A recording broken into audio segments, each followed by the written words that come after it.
This episode is not intended for young ears and discusses child sexual abuse, childhood trauma, and death. Please listen with care and prioritize your well-being.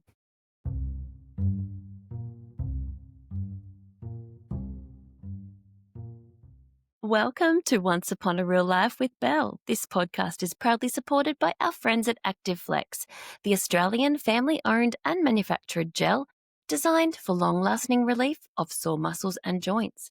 Don't forget to follow, subscribe, and leave a comment so you never miss an episode and can join in the conversation. Sharlette grew up in Coober Pedy and moved to Adelaide for school in 2018. Already in care, life took a turn when her foster mum relinquished care, leaving her homeless before she entered residential care. There, she was left to fend for herself, no support for school, transport, or even medical care. Struggling to cope, she turned to drugs and alcohol and faced abuse no young person should ever endure. Now, 21 and sober, Sharlette bravely shares her story, a raw and powerful journey of survival, resilience, and finding her voice after years of being silenced. Thank you for being here, Sharlette. That's okay. I'm really, really privileged. I feel very privileged to be here. Let's start at the beginnings. Tell me about little Sharlette. So little Charlotte was born in Victoria. I was a very healthy baby, born at the right term, and I was living with my mother and father at the time. So up until 2.5, it was really, really good. Mum was with dad, and I had a 6-year-old brother when I was born, and me and him were incredibly close. We loved spending time together. We always did everything together. We'd always be hugging and like being giggling together. And I have quite a few good memories of him and Christmases and all of that with him in Melbourne. And then when I was 2.5, Mum decided to hop on the radio, and she met this bloke on the radio and invited him like to stay. What's the radio? Like a CB radio? Yeah. Yep. So dad did CB radios all the time, and mum used to do it every now and then because dad did it. And basically they just started chatting, this man and mum, and he was a predator, just say that to start off with. And he decided to come over and meet mum. And then basically, next thing I know, he's moving in and he's living with us. So I had 2 dads. I had a stepfather and a dad living with me. Dad had chronic schizophrenia, so it was really hard for him to know what was going on and realize that mum was cheating on him. So it took him a few years to realize. And then I went to school, and that still happened. So I was skipping to when I was 6 years old. I went to school. Mum was still with my stepfather. Dad was still living with me. Dad used to take me to school, walk me to school every day. And then in year 3, halfway through year 3, during this time, I didn't know what sex was, but I got told that's what was happening to me. And I spoke at school when someone was talking about it. I was like, oh, I have sex with my stepfather, not knowing what that meant. And then we went to family court several times. And I don't know how mum won a family court, but she won every time a family court. And we went 3 or 4 times that I can remember, but I know there was more times than that. And this was in Melbourne, and they didn't, there was no warning signs put off. And then I got sent to my Nanny Beth's house, and I lived with Nanny Beth, and it was the best time of my life in year 3. In year 2, I think it was actually. And I had quite a good time there. I had a whole huge playroom full of toys. I had food to eat all the time. It was a lovely placement. It was the best placement for me at the time. And then 2 or 3 weeks later, mum won me back. And I don't know how, but she had visitation without a worker there. And she would like grab my face and like shake me and say how much she loved me. So I told that to somebody, my carer, and then we ended up at family court again. And mum won the case, and she ended up with me in her care again. And then in halfway through year 3, I got ripped out of school, and I got told we were moving to Coober Pedy. Now I know that's because mum knew that the states didn't communicate. That has changed now, but when I was younger, the states did not communicate with They one another. still really don't communicate. Can I just step back a moment? So when there was all of these court cases with mum trying to keep little Sharlette, was it the school that were contacting child safety or the police to say she is being affected by the male in the household, and then they would go to court and she would say what to get off? How? What would she So say? what happened was, when I said it at the school, they had two CAMS workers come see me. And I had seen these CAMS workers before, but every time I had a CAMS appointment because of this stuff, mum would have to come. And for example, think of the Gypsy Rose story, how her mum always grabbed her hand to tell her not to say that or squeezed her. That happened to me. I would, like, afterwards, I get yelled at for saying the wrong thing at the appointments or actually speaking about what was actually going on. So effectively, you were silenced Yeah, yeah, I over was and silent. over again, and then mum was winning you Yeah, over yeah, and over because again.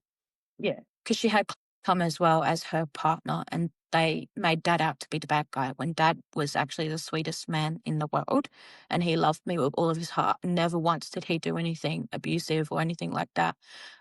But yeah, and then a few times I talked to police and the Salvation Army people about it. I spoke to so many different people and different times, and nobody really, mum overruled me. And I don't know how she did that because she did it behind closed doors. I was always pushed away. Um, but yeah, quite often I would be talking to adults from random places about what's been happening. And I remember some of those, but I remember it happened quite a lot. But like I have BPD, so my trauma is blocked out quite a lot. So I don't remember a lot, but I remember the bad stuff more than the good stuff, which is sad. But yeah, it was really hard, like, because I couldn't talk. I was scared to talk. I was terrified of what mum would do when I got home. Like, I would get hit with a wooden spoon, for example, over like bare bum wooden spoon, and mum would make people do that. Otherwise, she would do it a lot harder.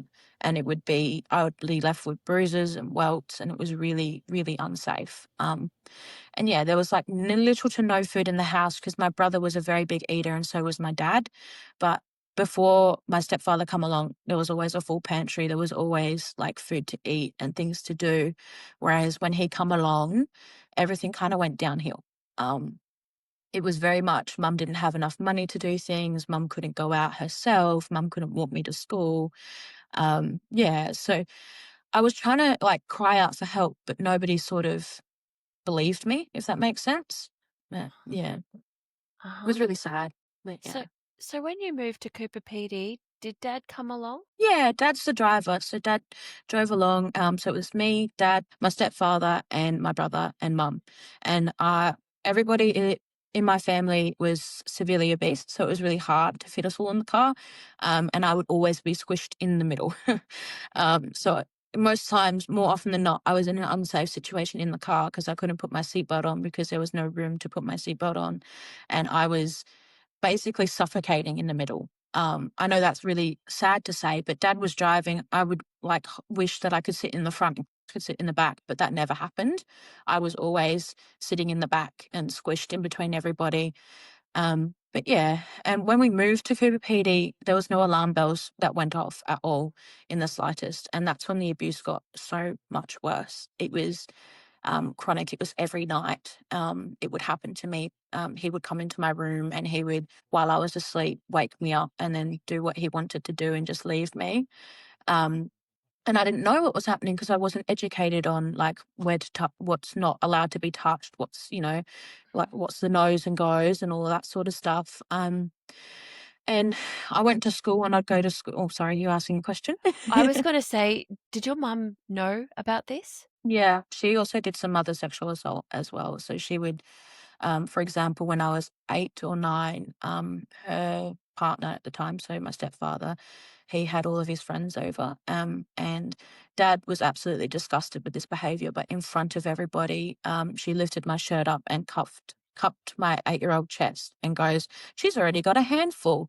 And that sort of stuff would happen all the time. She'd pull my pants down to show bruises from when I like hurt myself to older men, and it would be very uncomfortable for me. I would tell her, "I don't want you to do that. It's very uncomfortable." Yet she'd still continually do that.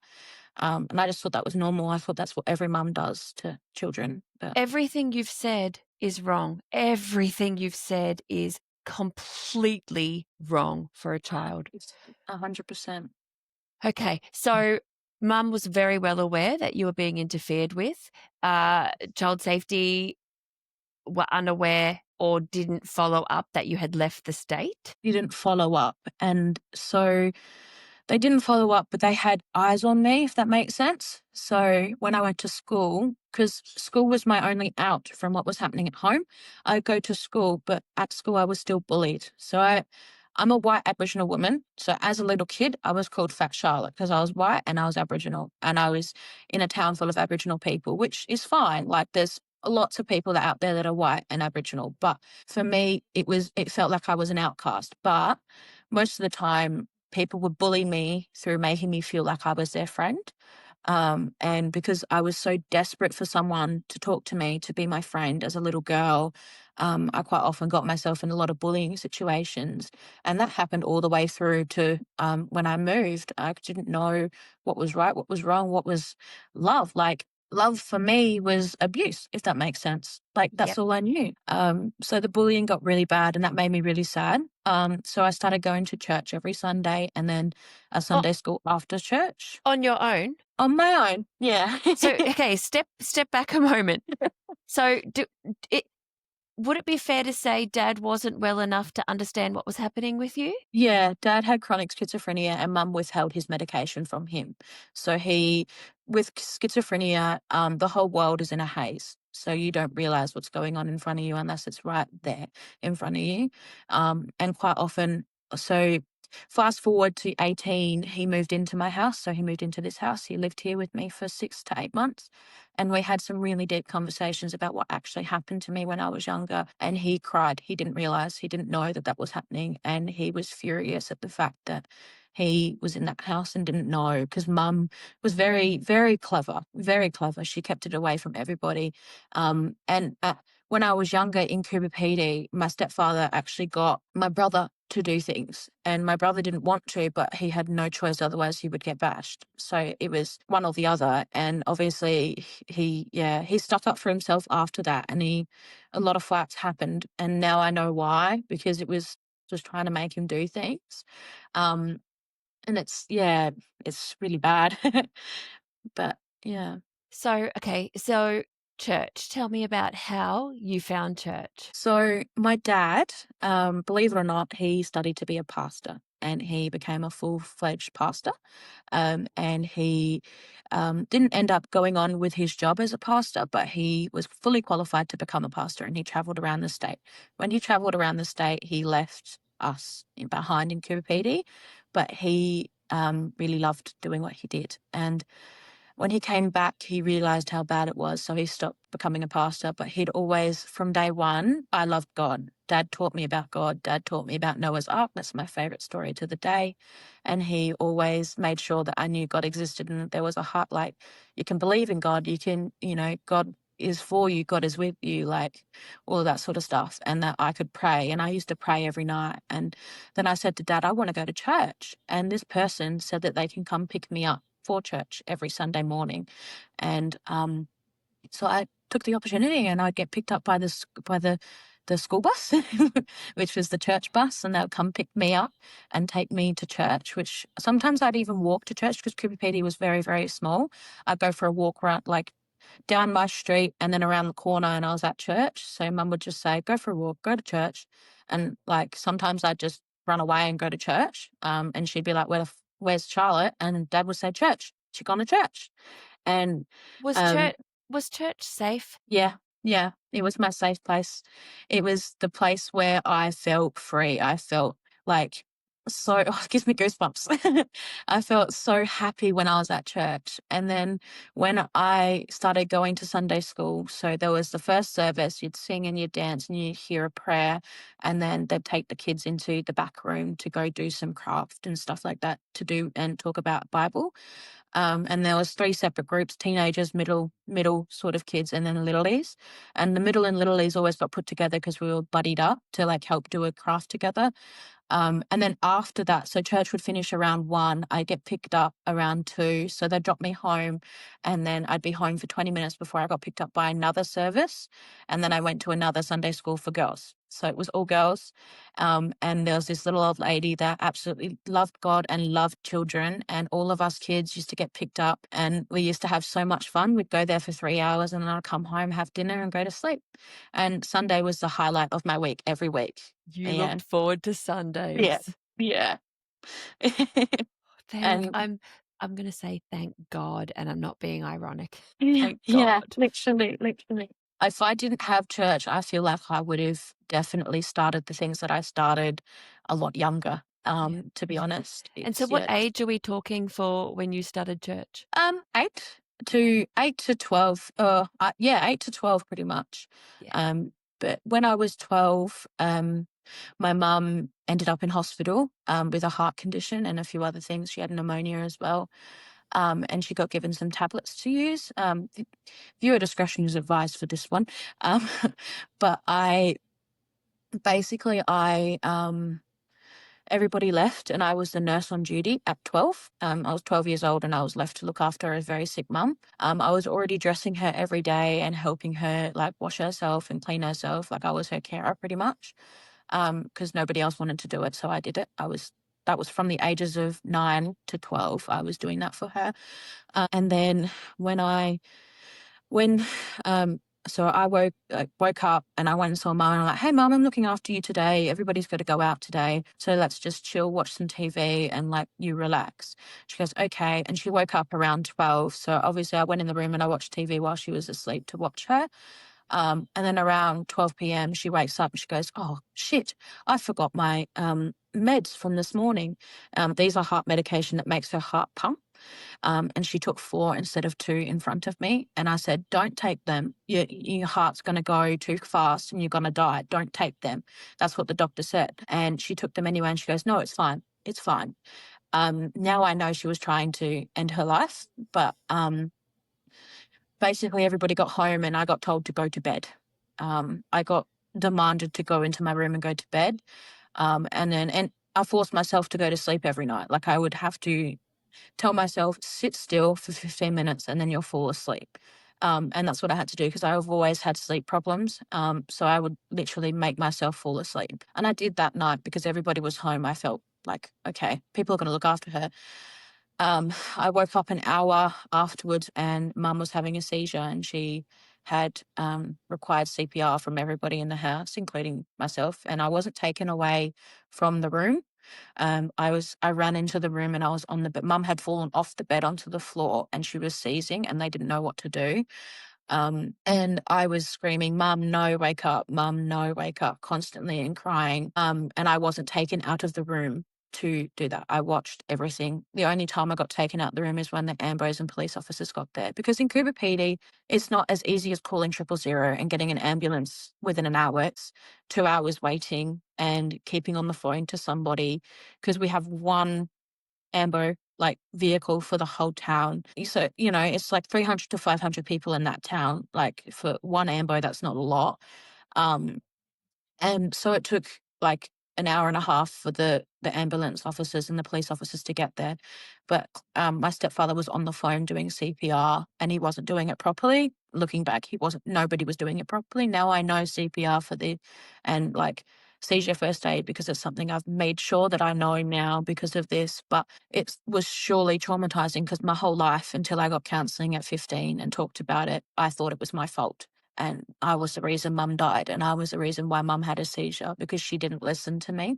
Now I've done lots of therapy on that and I know it wasn't my fault. I know that it was her decision, but it's also really sad that she decided to end her life in front of me. But that happened when I was 12. And then the next day, so go back a couple of years, someone moved in next door. And this person was absolutely lovely. I loved her. So her first memory of me is me jumping up and down over the fence and just Yeah. popping up, being like, hi, hi, hi, and like wanting to know what was going on. I just wanted to know he was there as a new person. And she goes, why don't you come over and say? And mum goes, no. And I go, yes, I'm going to go see them and say hi. So I went and I said hi. And she said, actually, I've got a job at the school. Like I work with the remote school attendance strategy. And I would love to take you to school every day if that's easier for you. Because dad struggled with alcoholism on the weekends. So every weekend, every Friday, he'd piss up. And like, he'd piss up again on Saturday and on Sunday to finish off the carton.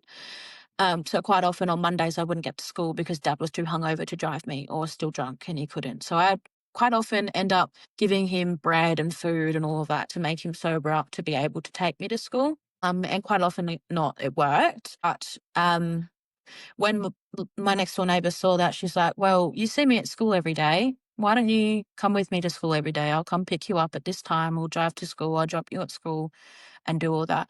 And that was an ongoing thing. It happened every morning, every single morning. And I love this woman. I love this woman so much. And fast forward back to when I was 12 and when Mum passed away, she put her hand up straight away to have me in her care. Put her hand up immediately to have me in her care. And I slept over that night. There was a planned sleepover for the Friday. Mum died on the Wednesday. And she's like, don't worry, we'll bump it up a couple of days. Come over, stay with me.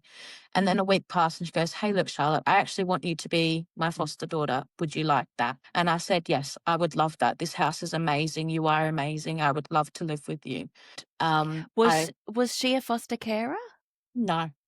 No, she had 5 kids of her own, but she was never a foster carer. Her sister had become a foster carer, Yeah. and they fostered a beautiful little boy who's now in your age and has 2 kids with his wife.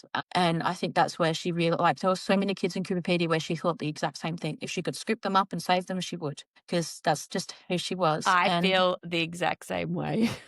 yeah, there's so many kids. It's just like, come here, come Yep. here. Yep. I love the young ones like you. Like ugh, I just want to scoop you It's- all up. Okay, so when you were living next door with this absolute angel, was dad and stepfather and brother still living next door? Yes, but 2 weeks after Mum died, she moved into a different house Okay.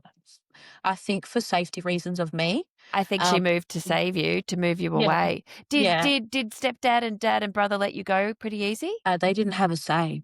I was like, I'm going, bye, because Mum was the only thing that was keeping me in that household with looking after Mum.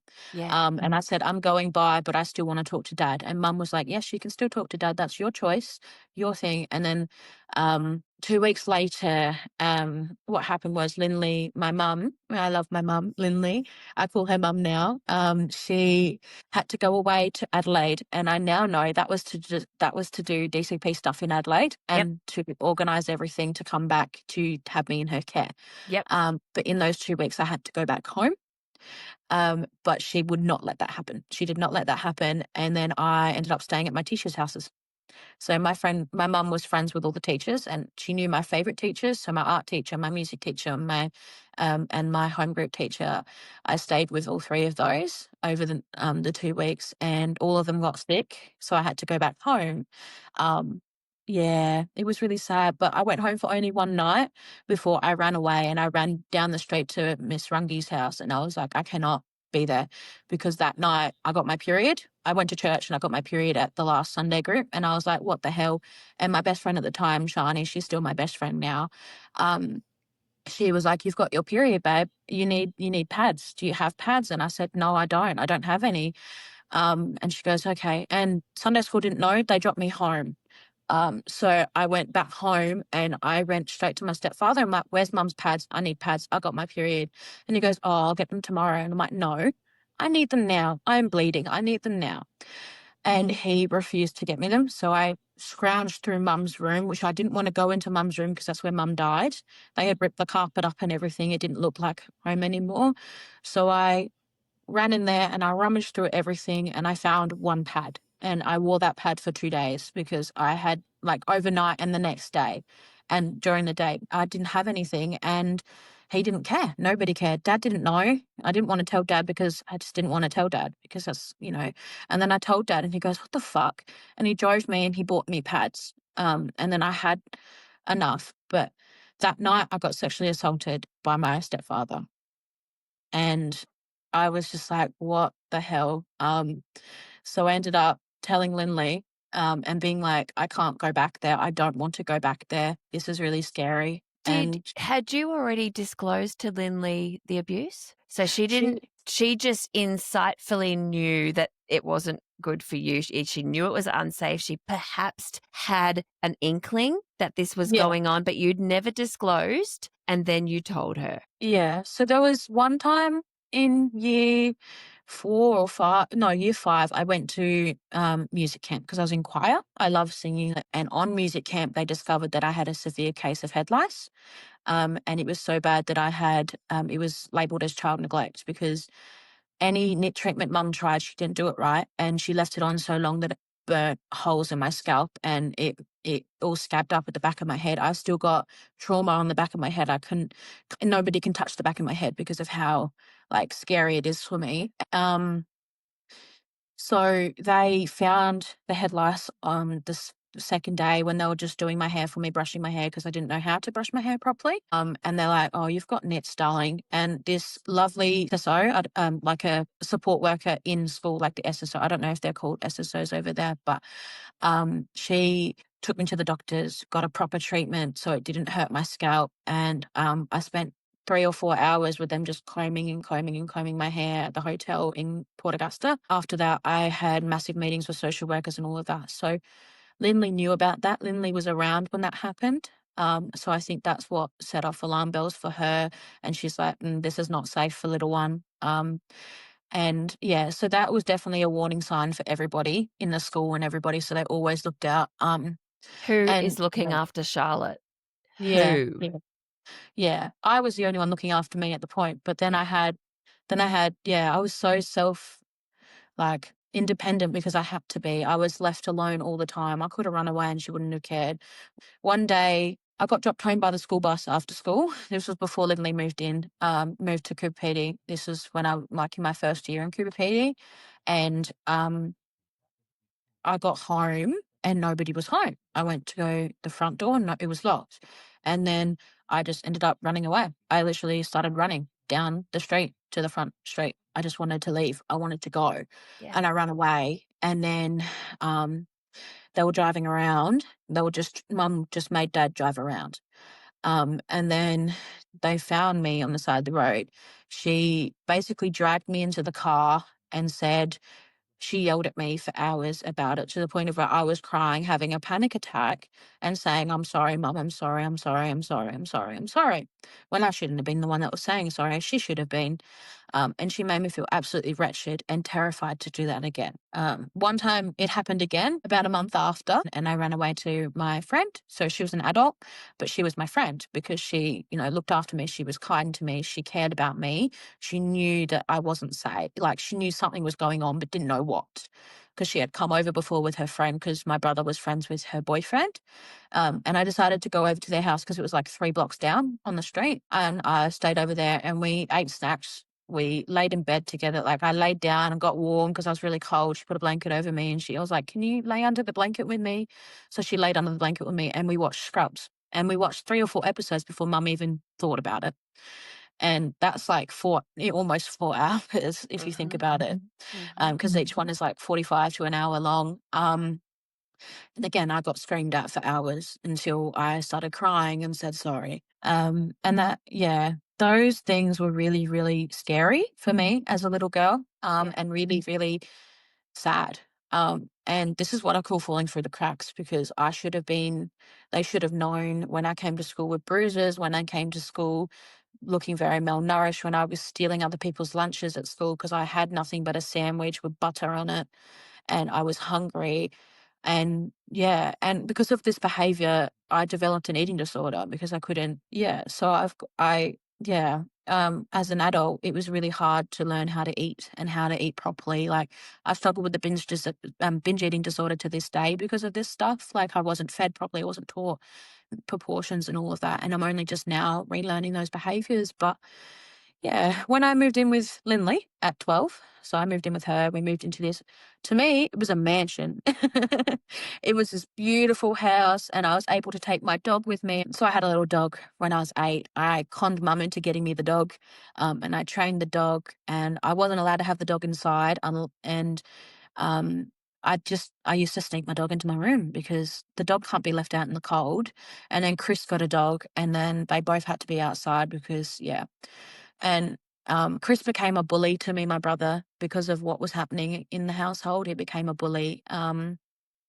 In the second year of being in Coober Pedy. The first year was pretty great with him. He'd walk me to school. We'd walk back together.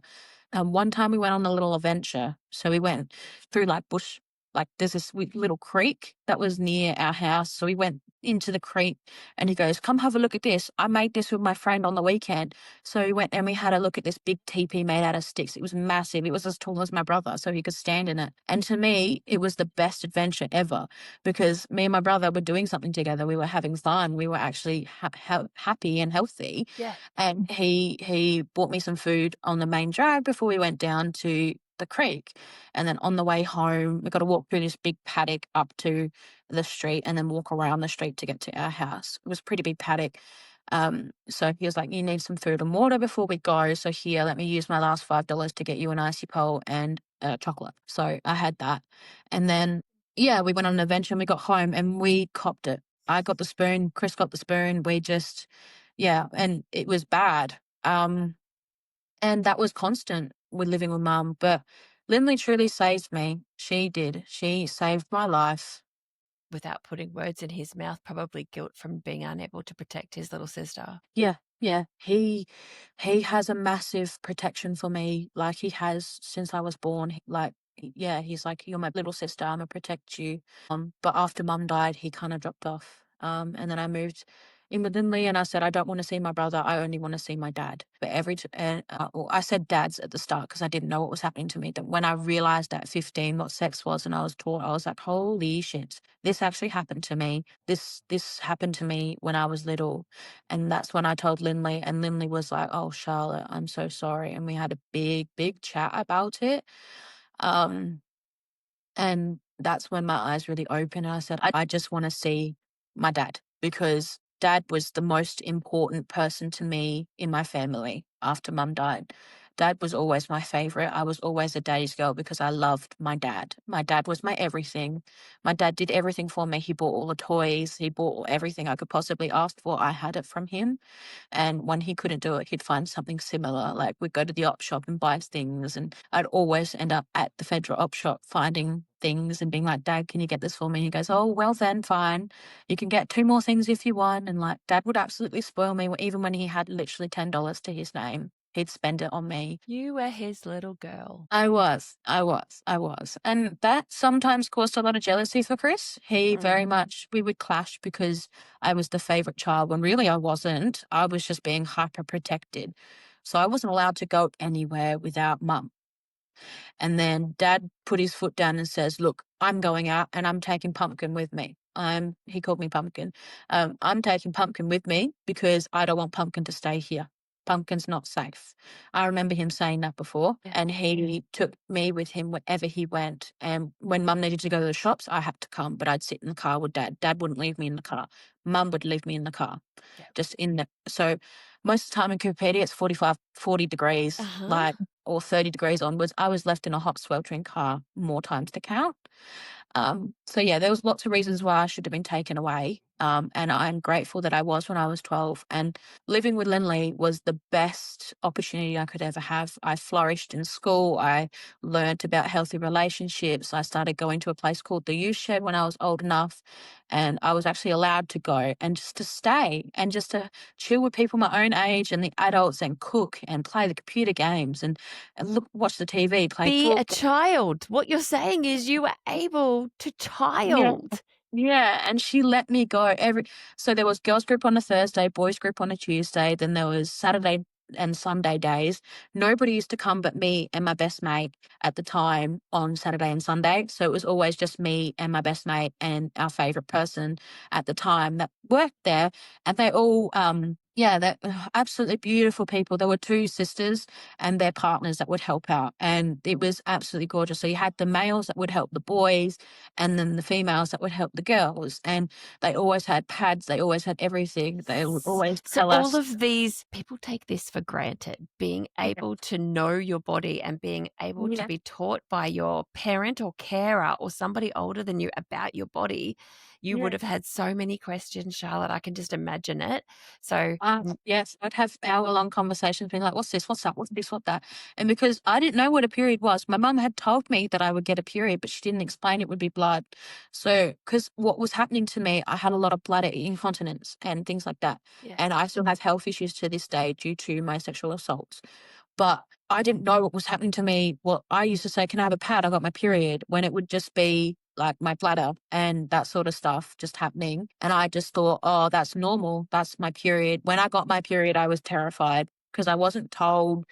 This is when I was still with mum. I wasn't told that that was my period until I got home. Like, I literally thought I was bleeding out my bum, and that's what was happening. Because I didn't know where it was coming from, what was happening, and all of that. So, yeah, you're right. I did like a lot of kids need to know their body, and it may be taboo, but you need to talk about it. It's really, really Yeah. important. Like, and kids need to know the no nos and the go goes. Like, you can say no to anything if you don't want a hug, if you don't want Yeah. to like speak to someone, you just say it. And like, But yeah, with Charlotte, Lindley, could even if you did say no, could you have been safe? I'm not sure that that would have been the case in that house. definitely not. But with Lindley, could say no to a lot of things. Like, I could always say no. She gave me a voice. She gave me the ability to be like, she asked me what bed sheets I wanted on my bed. I'd never been asked that before. And I was like, oh my God, yeah, I want watermelon bed sheets because Oh, watermelon was a theme in 2016. So I got a whole bedspread and we got a new bed. We got a whole everything. I had my own ensuite. So I had a lot of privacy and I was just able to I had a whole massive craft table. I was able to just do craft all day, to paint, to draw, to do my things that I loved. Whereas when I was with mum and dad, all I could do was draw with a pencil and a scrunched up bit of paper that I took home from school. yeah. Because I would steal things from school, so I had things to do at That is home. literally black and white. Like, that Yeah, is yeah. literally a whole new life. Just briefly, with the hindsight that you've got now, thinking about the people you told and the changes that didn't come into effect, what could Mm. they do or who could they speak to? That's a tough one, but I would say just find your comfort person, somebody outside of your family, like at school, a trusted person, and just tell them straight out and just say, look, I need to speak about something. It's been on my mind and I can't get it out of my brain. I don't think I'm safe. I don't think that I'm safe where I am. This is what's happened and I don't feel right. It's scared me or it's made me feel scared. It's made me feel worried for myself. Or even if you feel like you're going to hurt yourself or other people, speak about that too, because they're not going to judge you. They're not going to judge you in the No, slightest. They are just going to listen. that's right. And then with some of the kids, including yourself, they are also being told at home, the squeezing of the hand and then the fury after the child has spoken. Perhaps that's another thing you say to that trusted person is, if I go home today and they find out I've spoken, so effectively I cannot go home. Yeah, yeah. Yeah, I said that when I was on choir camp, and they really had quite a few people. So when I got back from camp, I had 2 social workers waiting for me at the bus. Mum and dad were there waiting for me, and so was these 2 social workers. Mum didn't even get a chance to get out the car, sorry, because dad didn't get out the car, before they took me into their car and took me to DCP and was like, "Hey, look, you're not safe. We need to talk to you about a few things." And because of that fury, I didn't talk about anything. I was silent. I didn't want to talk about it. To me, I didn't wanna lose my mum and dad. I didn't Yeah, wanna, never talk to them yeah, again. yeah. And yeah, and yeah, on a lighter note, I never told you about from 12 onwards. Yeah, I go. just realized. Let's go. So things got really, really great. I started excelling in school. I started getting A's and B's, and not like a C was like I scoffed at a C. I didn't like getting C's. But I absolutely flourished in school and in my extracurricular activities as well. I was doing art club after school to catch up on my art stuff. I'd go and help mum early in the morning. So I'd go with her to work and I'd go on the bus run to pick up all the kids and I'd be in the front seat doing music and everything. And we'd do that. And then after school, I'd say, I don't want to be home alone. Can I come with you to the office? And she'd say, yeah, come with me and sit with me in my office. And I'd stay at her office and watch Netflix on my phone, which I never had. I never had Netflix and all of that sort of stuff. So it was like a luxury just sitting back, watching movies while she's working. And then there was a bunch of books that I could sort out because they give out books for Christmas and all of that. So I would talk to her about, can I read this book? And she'd go, yeah, you can have it if you want. And then I'd read it and I'd love it. And then I'd put it back and then I'd label it and give it to someone that I thought would need it. And I exceeded and I loved it. And mum saw that I had so much potential in like my foster mum saw that I had so much potential and needed more. You could tell that I was thirsty for more knowledge. I was Mhm. thirsty for more school, some better schooling because I'd finished my schoolwork for the year halfway through the year. So I ended Wow. up So you were a sponge and you were like, yeah. I need Yeah. more. Yeah. And I'd just go smashing through everything. But I would go and I'd say, what can I do as an extracurricular? And one time, mum said, hey, why don't you work at the kindy? Why don't you have a job at the kindy for the last 6 months of school? And I go, hell yeah, I'd love to work with the little E's and just So are you help like them. 13 at this point?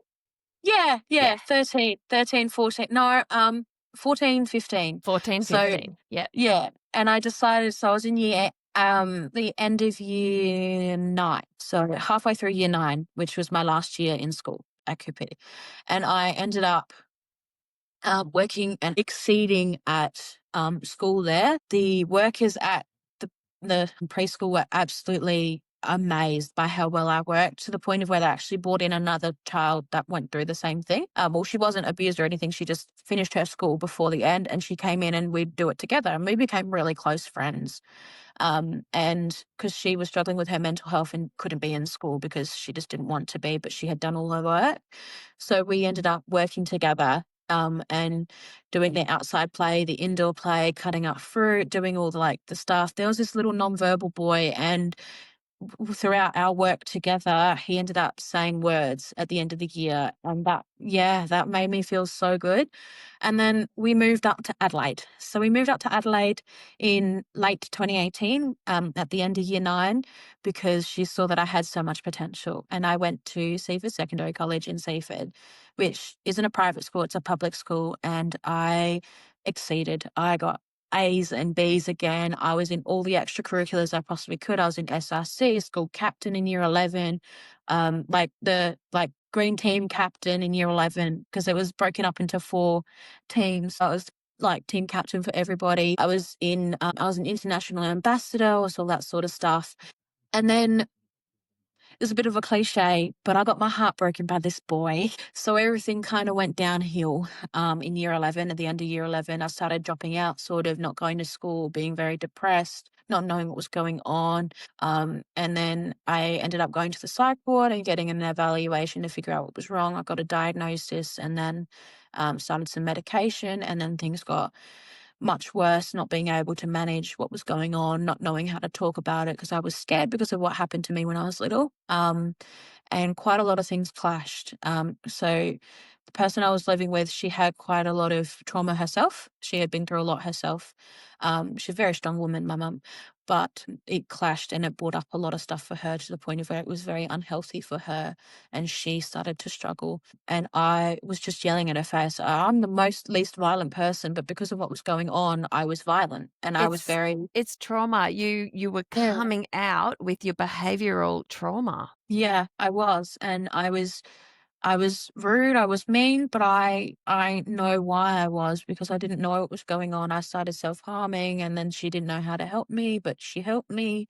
And then I tried to kill myself 1 or 2 times while I lived there, and she was very, very worried for my safety to the point of where she didn't know how to help me. She didn't know what resources to give me, how to help me, but she tried, and I just didn't take it. I wouldn't take it. I wouldn't even talk to my therapist. It was really hard for everybody around me. It sounds like you shut down. I did. I really shut down, and my sister moved in, and that's when it became really, really hard. So my foster sister moved in. So my mum's youngest, and now I'm the youngest, and it was really hard. We clashed a lot, but I love my sister. I do. Like she is the closest one I am out of all my siblings, and she exceeded. Like Oh, she's so smart. She's an RN and she really does everything. And she's seen me when I've been in hospital, and she'll make sure that I'm okay before I get discharged and all of that. She's really, really nice. And I haven't been in hospital for over a year for my mental health, which is really good. And yeah, so in the end of year 11, they organized for me to go to Flow because it was easier. So Flow is in independent learning program where it's not school, but it is school. So you get 3 hours on a day where you present, you go 3 hours, you go home, and you do that. I did that twice a week. I Mhm. did Wednesdays and Thursdays, and that was arranged for my year 12 in 2020. I can't remember, but for year 12. And I ended up running away one day when I was not finished year 11. I just ran away. I just got so mad at her and I just decided to pack a bag and leave. I don't know why I did this, but I just chose to because of trauma. I've run away before as a kid. You don't need to come to terms with why you made that choice. You were not okay. This episode is brought to you by our friends at ActiveFlex, the Australian-made pain relief gel that helps soothe sore muscles and aching joints. For long-lasting relief, look for ActiveFlex at Chemist Warehouse or search ActiveFlex Gel online. Always read the label and follow the directions for use. If your pain persists, chat with your healthcare professional. Yeah, I wasn't, and I was just searching for a way to be okay, and it was really hard. I started smoking every now and then, so I tried cigarettes before I left, and then I found cigarettes one day when I was at the shops after school, and we started smoking cigarettes, me and my friend, and um, then that was really, really bad to mum. She was like, "No, you can't be smoking. It's so bad for you." And she told me about it all, but I just kept saying, "Dad does it. Why don't I do it?" Which was bad, but I just decided to start smoking behind her back and stealing her alcohol and all of that. And all of those things together just added up. And I just decided to leave, and I left, and I was couch surfing for 2 weeks because the next day so I managed to get myself to my friend's house, which was like a 30-minute drive from where I was. So I walked half the way. I don't know why. I was really mad. So I just furiously walked all the way up this really, really big hill, all the way down to halfway to where I needed to go. And then my person at the time that I was talking to, they bought me an Uber to get to their friend's house. Little did I know this person was 43 and I was being groomed because I didn't know that. So, where you were walking to, you didn't know the person. No, no, I knew the person. That was my friend from cadets because I was doing army cadets. She said she could take me and have me in the spare bedroom for 2 weeks, like as long as I needed before I Yep. found a place to live. So I moved in there, and then my caseworker, so my I don't know what you guys call it, but my caseworker from DCP came and talked to me and said, "Hey, look, your mum's actually relinquished care." And I got really sad. I got really upset, and I was like, "Really? Is that how bad it is?" And she explained it to me.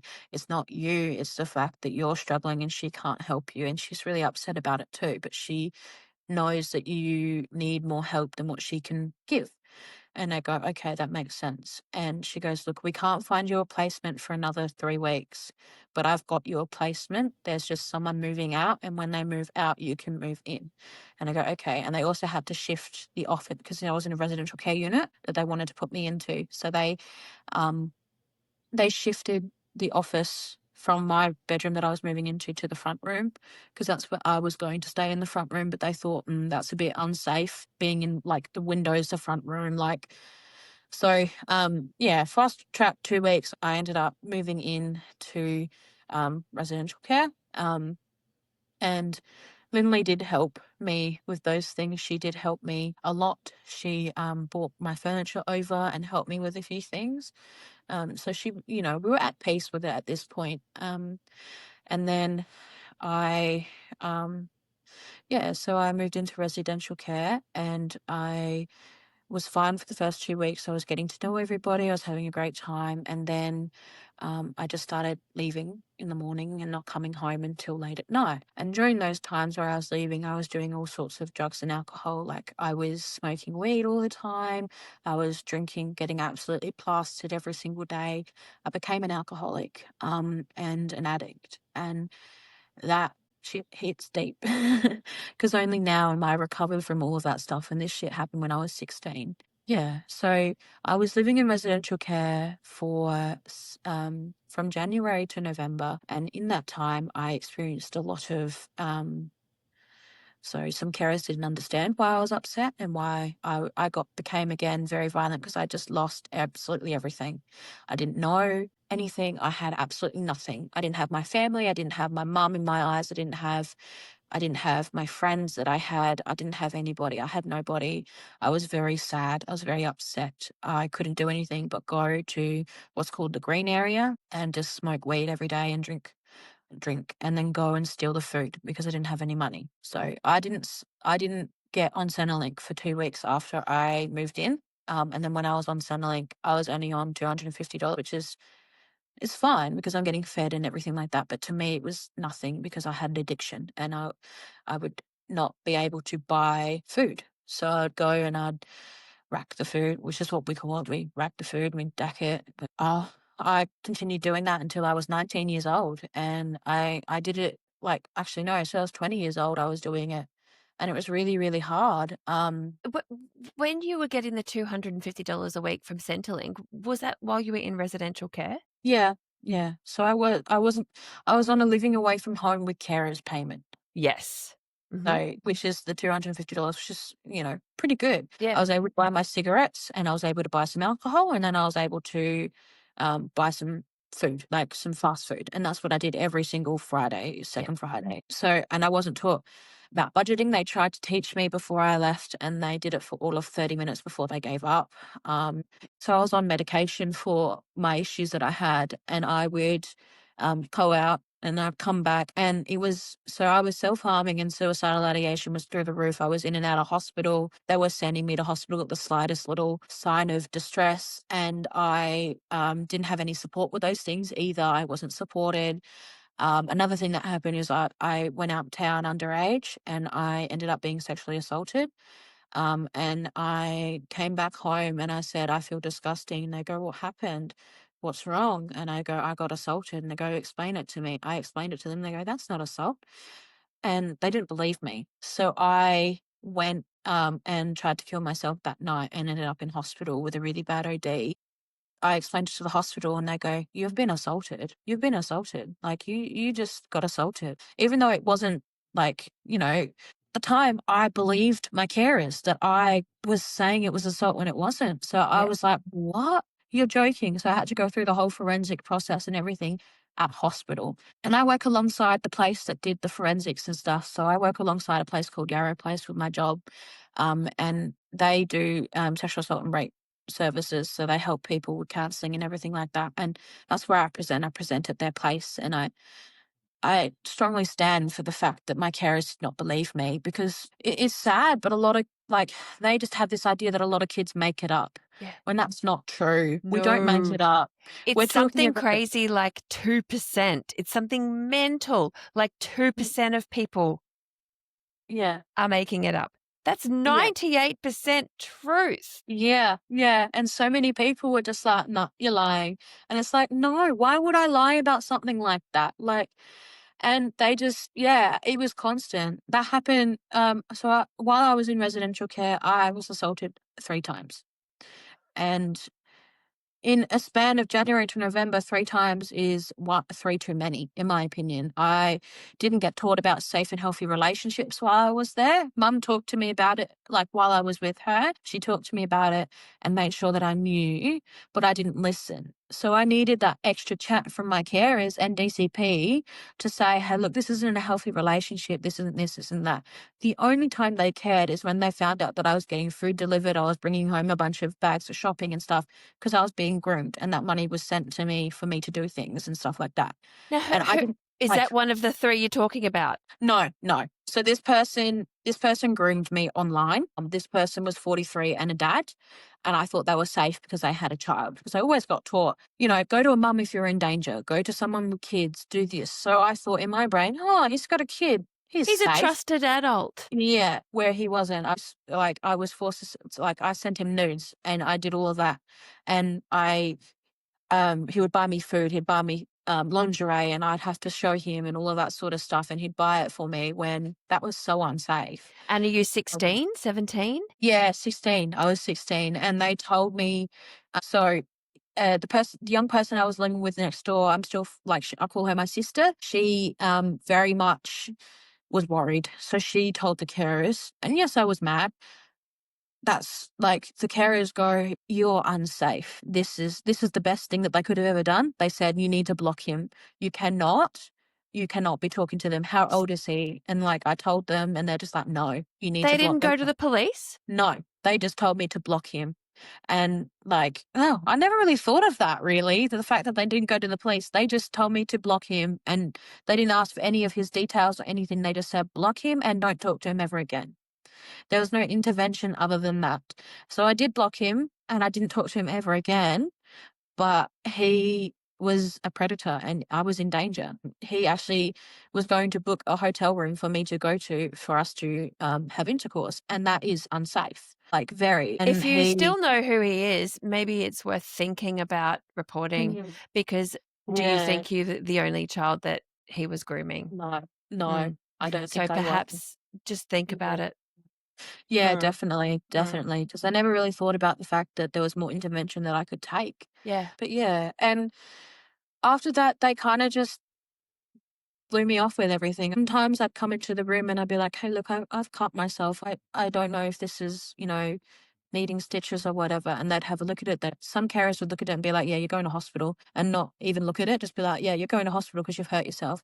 And some carers would actually sit there and attend to my wounds and help me. And I'm friends on Facebook with some of these carers that actually cared about me because they mean so much to me. But if I come home past 10 p.m., like, so in my opinion, if a child is highly distressed, suicidal ideation, self-harming, so on and so forth, all of that sort of stuff, very unsafe person, it should be an active household, which means they stay awake all night. Whereas I was in a passive household. I got put into a passive household, which means they go to sleep at 10, wake up at 6:30. And if you so I would knock on the windows to come home at 10:05 because I'm like, "Sorry, I run my bus late." And I'd message them and they'd be like, "Yeah, I'm still gonna put you on missing persons report." And I'm like, "Why?" When I'm literally telling you where I am, I'm on my home, I just missed my bus by a couple minutes. And they still would put me on NPR. I have so many NPRs on my name, missing persons reports, because obviously they got wiped clean when I was 18, but it's still there because like it never goes away. It's always there. This person was on missing persons over like 20 times in this year. And it was really, really hard for me to realize why they were doing that, when I was still telling them where I was, what I was doing. And there's times where I was in resi care when my dad moved, came up to Coober Pedy, from Coober Pedy to Adelaide.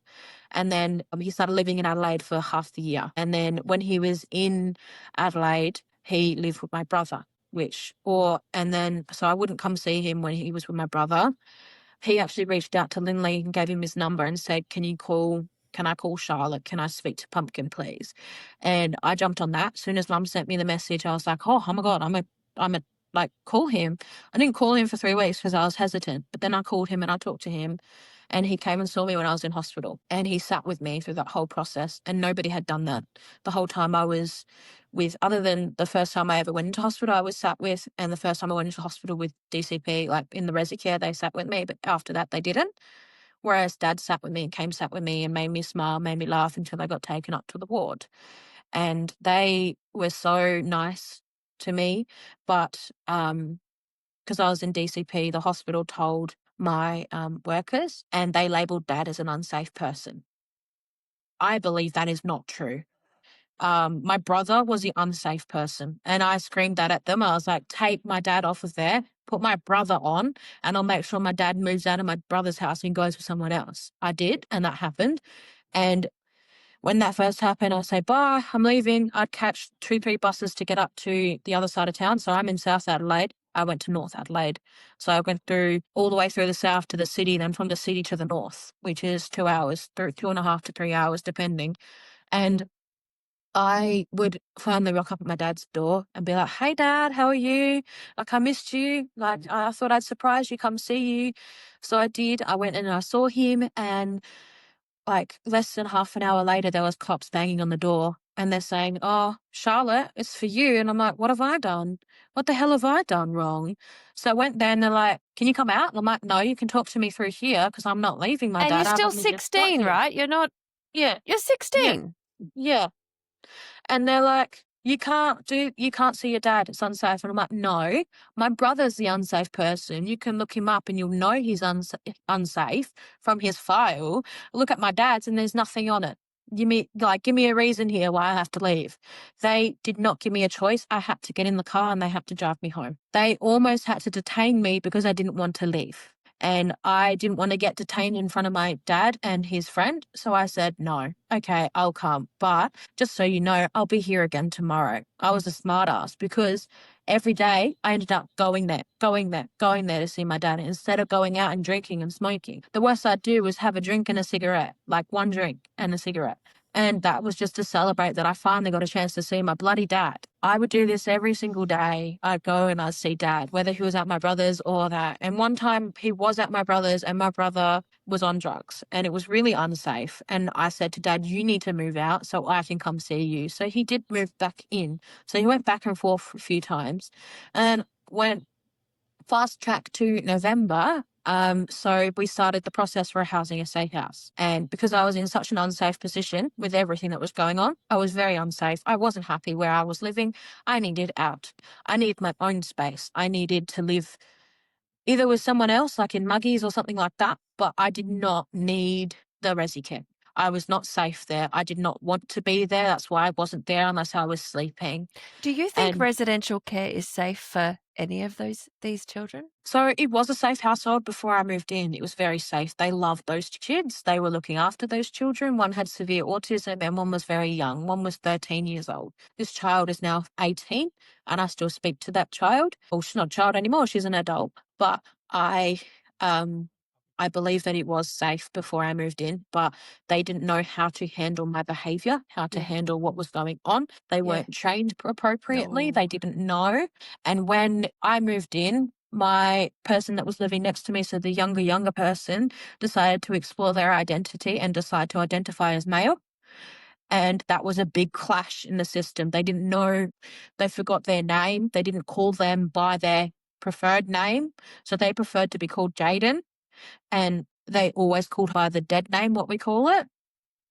And I'd scream and I'd be like, "Call him by his proper name. Otherwise, I'm putting in a report against all of you because you're not treating him the way he's meant to be treated." Yeah. This person now identifies as she, her. Yeah. Um, but that trauma has stuck with her. She still talks to me about it and gets scared talking about it. She wasn't able to explore that sort of stuff because they were just shutting her down immediately, like, "No, it's just a phase."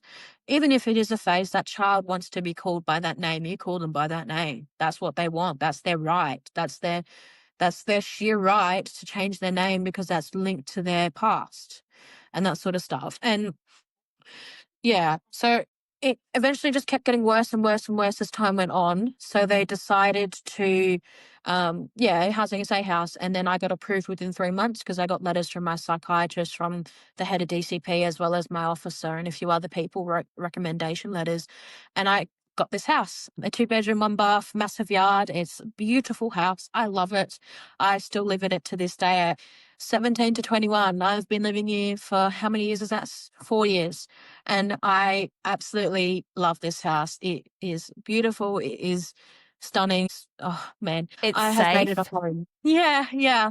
But when I first moved in, it wasn't. So I wasn't taught about healthy relationships at all through resi care. So obviously all the stuff from when I grew up kind of went down the drain. I didn't care about it anymore. It's all come back now, which is good. But when I moved in here, it was really, I didn't know how to maintain a house. I didn't know how to look after a house. It was disgusting. There was rubbish everywhere. There was clothes everywhere. There was food everywhere. I didn't know how to do dishes. I didn't know how to do all of that because I was depressed. I was struggling and it was bad. So my friend from Port Augusta came up and she cleaned the house with me and we cleaned the house and we did. It was really good. But I started dating this girl and it was a really abusive relationship.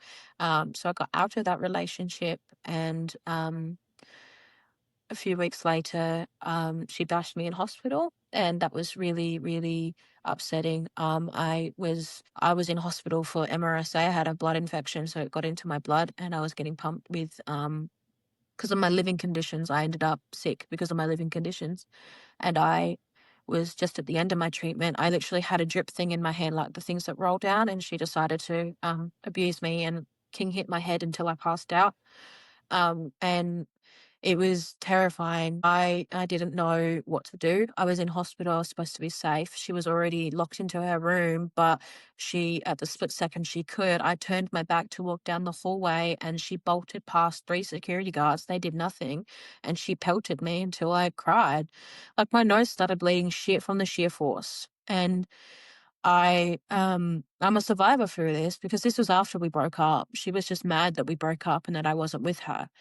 And then that took a lot of time to heal. I was severely concussed for a week and I couldn't walk straight, and it was really hard. And then I just went and saw Dad, and then I told Dad about it, and then he got really upset, and like we talked about it. And then his person that he lived with was disabled, and they met somebody. They had a girlfriend, and this girlfriend said, "Hey, I know a boy. I know a boy that you'd like." And I'm like, "Okay, let me meet him. Let's meet him." This is about a month and a half after that incident, and I was like, "Fine, then let's meet him," because obviously I want somebody. Like, I have this fiend for love, and what I thought was love is what I wanted and what I needed. And that's not true. But I met this boy 2 days later. And this boy, I was 17 and he was 19. And that already should have set off some alarm bells for me, but it did not. Ended up um, talking to this guy, and we had a lot of chats, and we ended up sleeping. He ended up sleeping over at that where Dad was living, and I slept over with him. And the rule was no sex. Yet I ended up having sex with him anyway. And I thought, oh yeah, this is good. Yeah, I can continue this. The next day, he asked me to be his girlfriend, and I said yes. I believe that that's wrong. I believe that I was in this haze of I need that love, I need that connection, I need that You need a support. you need a protector. You need someone Yeah. with you because it's not something Yeah. that you've had, and Yeah. you're yearning for that. Yeah. And with that I met him, and then obviously I was living here at the time. So he said, "I'm homeless. I'm sleeping on my auntie's couch." And I go, "Okay, do you want to move in?" "Yeah, sure."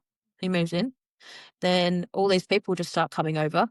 On my 18th birthday, all these people come over. I don't even know. I know one or two of the five, 6 people that are in my lounge room, and we all just like chilled. And then it just accumulated more people every day. More people, more people, more people. And my house got taken over by him. I had no say, no right. Everybody was eating my food, smoking my weed, doing everything. I didn't have anything. All my shit was getting stolen. My laundry was piling up with clothes that weren't even mine, and things that were stained that were mine, that people stole and wore and brought back. And it took me 3 years to clean up that mess, of coming back and doing that, because during this time, lots of people were there, but we kind of flicked them off one by one. And there was like 3 or 4 people in a caravan out in my backyard, and people were staying over. I ended up falling pregnant with his child.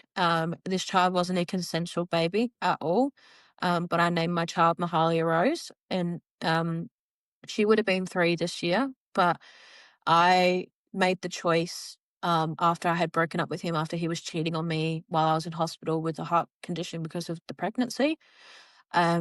He like tried to hook up with my housemate in my own bed, and I said, "Look, no, get out." And we had a massive argument. He left, but he kept the strings attached. He kept pulling me back in weeks after, trying to get me to keep the baby. And I said, "I can't. I'm not well." I had hyperemesis G. I was vomiting so much that I couldn't eat. I couldn't do anything. I couldn't get out of bed to go toilet. I was so unwell that I was like pretty much almost like I was down to 80 kilos when I usually am like 20 kilos heavier than that. And I just, like, in the span of 11 weeks, lost that much weight because I was so sick. So ill. Yeah, and that was, I think about it now, my body was rejecting him and my baby, and I couldn't think about that, so I was in a hospital, and I was just not being able to do anything, and he was just at home being all hunky dory with her. So I fucked him off. I said, "No, go away. I don't want you here." It was a lot more mean than that, but that's the brief. And he left, but he kept coming back and just saying, "Can I come over?" And I said, "Why not? You can come over. Let's try and fix things." And then when I told him I was falling out of love, he had a massive outburst. And it was, for this whole relationship, there was a lot of coercive control. There was a lot of not allowed to leave the house. He would punch a hole in the wall and say, like, it wasn't my head and all of that sort of stuff. So I was in a very unsafe situation and Yeah. pregnant. So I was a bit stuck in the mud and I didn't know how to get out. And I didn't know who to call. So I told him to go away. Basically, he left, but he didn't properly leave for another 2 weeks after that. And then we kept messaging, and then I called my DCP therapist, and I couldn't go through because obviously I'm aged out. I'm 18 now. I can't I can't contact them because I'm aged out. So I emailed her, and the email went through, and she emailed me back and then gave me a call and said, "Hey, look, what do you want to do? Are you okay?" And we had a chat about my options with the baby, and I decided I wanted to have a DNC, and yeah, so we booked that for when I was 11 weeks, and I had to get an 8-week scan done. And then I had him screaming at me, "I want an ultrasound picture. I want an ultrasound picture." When I said, "I don't even get one. Why should you?" And it was just constant back and forth yelling and screaming when I didn't deserve that, when all I needed was someone to be with me while I was in surgery. I did that surgery alone. I come out of it alone. I did it all by myself. And dad had moved back to Coober Pedy 2 weeks before this. So dad was here when I was with that person, that very unsafe man. And he wrapped dad around his finger to the point of dad thought he was great. Dad thought he was They do amazing. that. They do Mhm, that. mhm. Mhm. And then when I told dad about it, when after he, like, my partner at the time left, he was like, "Holy shit." Because there's times where I'd come in after seeing him, I'd run through the house to the back room where dad was staying, and I'd just flop onto his bed, cuddle him, and start bawling my eyes out. And dad would be like, "It's him again, isn't it?" And I'm like, "Yes, dad, I can't do this anymore." So every time he came to the house, my dad would answer the door and tell him to go away. Yep. My dad's a pretty big bloke. He's scary. Yep. And it worked. He ran away and he never came back. But when dad moved, it broke my heart because obviously dad's home is in Coober Pedy. That's where dad lived. But dad left and he went back to Coober Pedy after he was in hospital for his mental health, which I had to put him there. It was really hard. And I had to, yeah, I'd still go and see him. The only thing I was allowed to do was leave to go see dad at Glenside. And that was the one time that I was allowed to leave every week. But I made it every day. I was like, "No, I'm leaving. I'm leaving. I'm leaving. You look after the house. I'm done with this house now that you're in it. I can clean it when you're gone," is what I Mhm. used to say. And then I used to go and see dad. And then they got dad a ticket to go to Coober Pedy. So he went to Coober Pedy with all of his stuff. And then I told dad that I was pregnant and that I needed to have a surgery. And because he's so religious, he's like, "Why, why, why, why?" Dad thought my partner was a really good person. Dad didn't realize how bad he was until I told him over the phone, "Hey, look, this person isn't actually really good. This person actually did this and this to me. And it wasn't consensual. And I was in a lot of agony and pain because of it, yada, yada, yada." And I went on about it. And was like, he was sad that he didn't realize, and he was not realizing that it was that bad. He knew that he was bad, but not that bad. And then, yeah, so dad was living in Cooped. He was fine. We were talking every day. I went and I had my surgery. So my baby died. This is how I'll put it. My baby died. And then my cat went out and had kittens. And my cat died after she had. So my cat was my baby. I had my cat since I moved in, like a year after I moved in here. And she died of FIP, and after she had her kittens, and had to put her down because she went blind. And then dad died, um, 2 weeks after that. So a year after I had my surgery, my cat died, and then 2 weeks after my cat died, my dad died. And I was still living here, and I couldn't.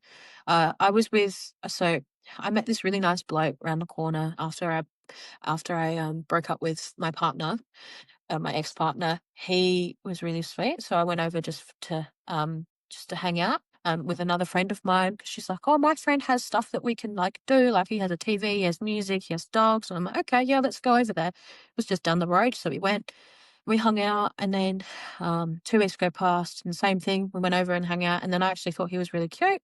So this is, like, quite a while after I've broken up with this ex-partner, and we started really talking, and then he started coming over here all the time and, like, just helping me. So he'd bring food, water, like, whatever I needed, drinks, food, like, soft drinks and stuff, and then he'd, like, bring over medicine when we were sick, like, me and my housemate, and then he'd also, like, mow my lawns for me because it's a pretty big yard, and I can't do it myself, and she just yeah, he really, really made my life easier. And he was just a friend. We were friends for 6 to 7 months before we actually even held hands or cuddled or kissed. And so I was really hesitant to love again. I was like, fuck love. I don't want a boyfriend. I don't want a girlfriend. I don't want to live with anyone. I want to live by myself. And I did for quite a while. And then he just kind of, yeah, I fell in love with him. And this is real love. This is proper love. This isn't just fake love. This is Yeah. safe love? Yeah, that's the word I was looking for. This is Ah! safe love. This is And safe love. I'm still with this person to this day. Him and I have been together for 3.5 years now. Oh, 3 years coming up in January. It's 3 years that we've been together. So I was 19 when we got together. And it was oh, sparks flew. Let's just say that sparks Oh, flew. Fireworks happened, and I'm going we to had a. say that he's a very lucky man. He is for He sure. the life you've had and the person you are today, he is blessed. Tell us what you're doing now. Tell us about now, Charlotte. Yes, let's do that. So now, I am just gone 6 weeks sober from weed. I recovered my alcoholism 2 years ago, so I'm a recovered alcoholic. I am a recovered self-harm addict. I haven't self-harmed in over 3 years now, apart from one lapse, which was just because of psychosis, because that happens sometimes when I'm in distress. I now see a drug and alcohol counselor, and I have a really good job. So my job entails working, basically being that voice for me when I was little. So I do a program called Looking Beyond Behavior. So it's called Looking Beyond the Behavior, LBB for short. And what I do is I go up into the city. So I'm in South Adelaide. I travel on 45 minutes to an hour to get up to the city, and I go up to the presentation room and I talk about my story from when I was little to now. And I talk about what went wrong, what went right, what worked, what didn't work, what could have been done to make things easier, what could have um, happened that, like, the interventions that could have happened that made me better, like, would help me feel better. I mean, sorry. And then I, yeah, so many people have looked at me and gone, whoa, I need to change the way I work. So I talk to people from DCP, people who are caseworkers, work in resi care, or work foster carers. Boom. Boom. Yeah. Go girl. Thank you. I Yes. also I also work on a lot of online forums. So I work, for example, I talk to camps, people from camps as well. So I do an online R&R, which is basically informative about how sexual violence and grooming and all of that and the high risk factor groups affect us consumer advocates. So that's my role. I'm a consumer advocate. I basically advocate for other people. And I But tell them what's also, can wrong. I say you're educating Yeah. social workers and caseworkers Yeah. and residential care workers? Yeah. I know, it's crazy. So it's sometimes it's really daunting knowing that I'm talking to people from the office that I'm from. So it's from everywhere over Adelaide, all of the offices in Adelaide come together and they have a few people from every office come Yeah. and sit together. So I'm talking to 20 to 30 people every time. The Cairns online R&R is 40 to 50 people, Yeah. where there's three of us that talk about our experiences and what happened and what worked and how we went Oh, they about need things. to know. They need to Yeah. know. And Yeah. if you can educate one person at a time or Mhm. 20 to 30 in each session, I really hope some change can be affected. Yeah. There's been so many, so I always get so they do like they get this, what's it called? At the end of a thing, they like say what the best part was Oh, they do of a survey. yeah, survey, that's the word I'm looking for, about what they liked and what, they didn't like and What do what they was hard. say? More often than not, it says Charlotte's presentation really opened my eyes and changed my perspective. I get that 9 times out of 10. Like, people will say that mine really, like, hits home, and they're like, "Whoa." My last one that I did, I, actually talked about how I wasn't taught about healthy relationships and what love is and how I should be treated. Yeah. And I said that there should be posters up that are laminated in residential care units so the kids can start the Yes. conversation. Oh my And you know what they said? They were like, "We're actually putting a motive out to to not do that, because a residential care home, we want to call it home to the kids." And I interrupted them. I said, "No kid thinks a residential care is home and No ever way. will. It is No not way. home. It's placement. You call it placement." And they go, "Really?" And I'm like, "Yes." It's Even though a you're talking placement. crazy. Yeah. If you said to a young person, "Oh, let's go back home now," they'd be like, "Placement, not home." Because that immediately makes them shut off because they can't cope with the fact We that they're don't not home. sugarcoat this. We Yeah, can't say, fact. "I'm taking you home." Yeah. That's not It's reality. not home. Home is with dad for me. Home is where my dad is. Like, and it's hard and You're in the perfect job. For you. And thank do you you. know, I hate to say it, but nothing surprises me anymore when it comes Mm, to children's experiences in the care system. Uh, I'm not shocked anymore, and that's really mm. sad. If anything, I'm just enamored by you. I'm enamored by the kids that are now adults that I'm speaking to, and I just love you all. I just want to scoop you up and just go, mate, what you've been through. How are you the beautiful person I'm talking to right now? The way that you speak is so fancy, and I think it's because you're from South Australia. Thank you. You've got this I've lovely got fancy accent. Oh, that's a bit of everything. So my partner, his mum. So I have a thing where I will attack. Like, if I'm around a person long enough, my voice will, like, I'll pick on to things that they Yes. say, and they'll Yes. add into my Yes. conversation. Yeah. So I got a bit. My partner goes, "Why'd you just turn British?" And I'm like, You "That's did my that mum." earlier. Yeah, yeah. It's his mum that does that, and I've always been like that since day one, like since I was little. And I just, because I've done so many voice thingies where I've done like all different accents and Yeah. everything, it just kind of, I don't know. I just have this weird, like, it's Aussie, of course, but it's also Aboriginal and it's also British and it's also like a few No, other I things. will just put it to bed right now. You're beautifully spoken. You are Thank you. eloquently spoken. You are Thank you. incredibly clever, Thank you. incredibly insightful, and Thank you. brave. And I Thank know you. that people hate being told they're brave, and I No, know that, but it's to it's to good. It's a good thing being to told that you're brave, because you like it? brave is so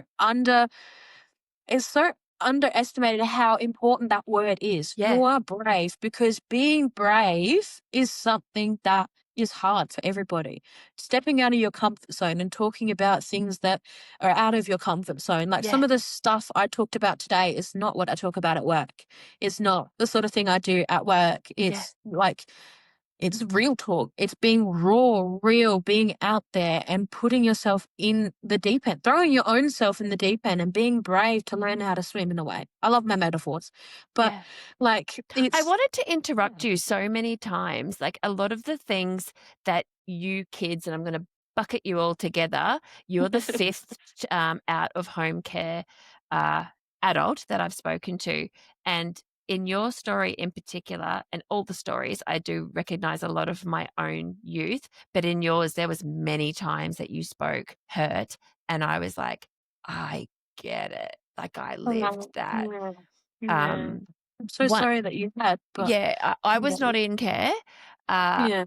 but, yeah, a lot of the things you said today, Hit home. I feel Yeah. I feel you, and I just, Yeah. like I said, I'm so privileged to have spoken to you today, and I hope that the kids that hear this, or the adults that have aged out, or the adults in the world, whoever's listening, I hope they get the message, and the message is, A, we need to take better care of our children. Mm. Our children are hurting, and I'm Mhm. talking about children in family care. I'm not talking about out of Mm. home care. I'm talking Yeah. in family homes that are Yeah. unsafe. And then Yeah. secondly, if they are in foster care or out of home care, we need to take care of them so Yeah. much more. Yeah. See, I was really taken care of most of the years, but when things got really tough, I love my mum. I do love my mum, but when things got tough, she tried her hardest. And then I can understand where people are like, I can't do this anymore. That's really brave in itself to say, well, look, I can't do this. I'm a survivor of this, and this is triggering this. Yeah. To say And that in out her loud, mind, it maybe that was her belief. was, I yeah. can't help Charlotte at this Yeah. point. At this point, I'm cooked. Yeah, yeah. It's so hard because she was worried that I was gonna go more downhill from living with her because I didn't know how to talk about my stuff. We've I'm talked so about proud it, of me and you. her, so many times. Oh, thank you. My partner and I are moving into this house very soon, which is really, really, really exciting. But like knowing now the things that I know, I sometimes look back and wish I knew them back then, but then I realize I went through those things, yes, but I wouldn't have been able to know the things I know now because I I only know the things I know now from actually talking about my things. So So like, maybe put that into a sentence to kids listening right now. I got goosebumps with what you just said. Talk to the always, kids about yeah. what they're doing now. Go. Yeah. So if you have a therapy appointment or an appointment with your social worker, say, always went to my care team meetings for a reason. I wanted to know what was the go. I wanted to know what was wrong with me. You are allowed to go to those meetings. As boring as they are, you can sit on your phone the whole time and they do not care. You just have to listen and speak up. Speak up about what's going on because no one will know unless you tell them. They're not mind readers. They can't know. So just talking about it and opening up vulnerability. I know it's hard to open up like with that vulnerability and the rawness, but that's what helps recover your trauma, helps you recover from your trauma and you flourish into this whole new different person and a weight is lifted off your shoulders once you talk about it. And I know it's hard to talk about it, but it's important to. Because it Very important. sucks. It sucks. What has happened sucks. And it's horrible, and I didn't talk about my stuff until I was 15, and I was in care from the age of 12. So there's 3 years of support that I didn't actually, um, utilize. And looking back, I wish I opened up and I talked about that stuff, but every time I went to an appointment, I was shut down and I just was like, "Mhm, yeah, mhm." Whereas that's not helpful. That's not helping you. You're there to help you. You chose to go there to help yourself, then talk about So yourself. don't be passive. Yeah, don't be passive. You can Don't be be passive passive. aggressive to everybody else, but the people you're talking to about Yeah. your shit. Yeah. Because, like, you can even scream it and be like, I'm so fucking broken if you have to. Like, that's how I felt when I was younger. I was like, I'm so broken. How the fuck do I fix myself? You just got to talk about it. That's how I fixed it. I mean, heck, I've still got my issues. I still cope, like, don't cope some days, but Don't we all? yeah, yeah, everybody has their bad days and it's really important to talk about it with the Yes. people that Yes. that care about you and know about you and especially if you're in DCP and you've got a DCP social work counselor. I had a DCP counselor and without her I wouldn't have been able to do the things I do now. I wouldn't be able to know that it's okay to talk about my problems and that I when I was 15, I couldn't talk about my mum, my birth mum, at all in the slightest because it hurt me. I did this special therapy called EMDR light therapy with Oh, her. I've heard of Oh, this. Yes. yeah. Yeah, it's like a little light that goes back and forth. You just stare at it and like you just think about the thing that you think about it before you start looking at the light. You think about the thing that you want to work through. And then she asked me, okay, so my thing was, it's my fault mum died. That's what we worked on. And she brought up like this smiley face chart. She goes, "How do you feel about that thing you just said?" And I said the biggest, like, sad one. And then when I finished my first session with EMDR, it was in the middle. And Oh. and I was like, "Holy guacamole, I actually don't feel as guilty anymore because I've worked through that." And the So way that's she put called it. your grief case. One of my guests recently, she said it's your grief case, and it's up to you how Yeah, heavy that case mhm, is. Because we've got yeah, one. Everybody's got one. Some are mhm, so heavy. Some are yeah, talk about it. Talk yeah, about it. literally. And I've never heard that term. I like that. I've got a very heavy grief case, to be Yeah. Isn't honest. it wonderful? It's a Yeah, it wonderful is. it's a wonderful term. Yeah, it is, because it truly, like, brings everything kind of together. Because I mean, I've lost so many people. I've lost my mum, my dad, my cat, my baby, my best mate died of a seizure last year. Like, all of that sort of stuff put together, it's not, you will not get over it unless Yeah. you talk about it, Yeah. because talking about it is what makes it feel better and makes that Lighter. grief, yeah, that You've grief taste lighter. yeah. Yeah. Every time I talk about my shit, it's like the weight on my shoulders is gone and I can finally breathe again. Like, I've got goosebumps all oh. over me. You Oh, want that Charlotte. feeling. You want the good feelings. Like, you don't want the bad feelings. The bad feelings are wretched. Nobody wants those. They don't want them, but they It's, exist. So that's yeah. one other thing we'll say if you're listening now and you're in the thick of that wretchedness. And I don't mean to simplify this by everything happens for a reason, but you touched on this a little bit earlier, Charlotte. You said if you didn't walk the path that you did, you wouldn't know what you know No, no. now. And you Yeah. wouldn't be able to help in the way that you're helping now. So, not to simplify people's feelings or what they've been through, but you can use it. You can Yeah. use it. Yeah. And utilize it to make change in yourself or in others. Like, I always think that, I mean, heck, I've been through so much shit, but I am still a nice person. Yeah, you a are. lot of things a lot of people, like, think that they're a bad person because of their trauma and that Yeah. they react badly, and no, that's just your trauma Oh, response. I've It's never met okay. a Like, child in out of home care that hasn't had the biggest heart on the flippin' yeah, planet. yeah.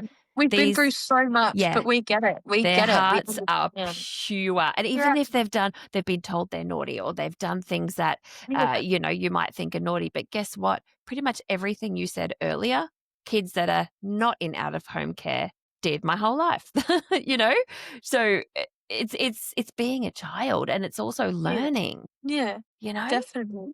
It's learning, like, yourself and what your boundaries respect and, like, what your morals are and your sheer, like, what you want to do with you. Like I always said as a kid, I like, my dream job is to be the person little Charlotte needed. And now I am that person, and my heart is beyond full because I'm making a difference. And heck, this job is just the start, in my opinion. It's just the start of what I'm going to do. Like, and this podcast is just the start. It's like the tip of the iceberg. There's still so much to go. I really want to get. There's so many things that I want to do and change and, like, talk about. And I've already, like, I speak to the Minister for Child Protection with work as well. And we talk about the big book that she's got. That's all the stuff, all the rules that are coming in the next, whatever it is, next few months or whatever. Like, I don't know what it's called, but I sat down with her and we talked about it, and we talked about all the importance of all the different things, like the rules and, like, how coercive control is becoming a law, like an actual, like, Yeah. a thing that people can be prosecuted for, Yeah. that it's an offense, Mhm. and that's massive. Yeah. And, like, there's things about in there about how children have to do sex education unless they've got a written note from the doctor or something like that. Like, because it's really important. I wasn't taught sex ed, and I sheerly recommend every single child gets taught sex ed and healthy Absolutely. relationships. Yeah, because I was kept from it, and because I was also in the Aboriginal community, it was taboo to talk about that. Yeah. So, like, I talk about things like I'm also in the Aboriginal working group as well, and we talk about all different things around that. And like, we meet every month. I have one meeting with at least one of, like, one at least one meeting with every single one of these forums. And my LBB I do twice a month, and it's like, it's astonishing. I work almost every week. I work for 4 weeks straight, and then I get a week off, and then I do it again. And it's just, I love it. I It's love your great. energy and I love your vibe and I love what you're Thank doing you. with your life. Thank you. 21 years old, and you've lived a life, and I'm so proud of you. Thank you. And this is from me to you. Lot of love, lot of love. Thank you so much, Charlotte. Thank you so You're so much for welcome. sharing your story today, and I can't wait to see what you do in your future. Thank you. Thank you. Thank you so much for having me on your podcast. It means a lot. Thanks for listening to Once Upon a Real Life with Belle. This episode was brought to you by Active Flex. Don't forget to follow, subscribe, and leave a comment.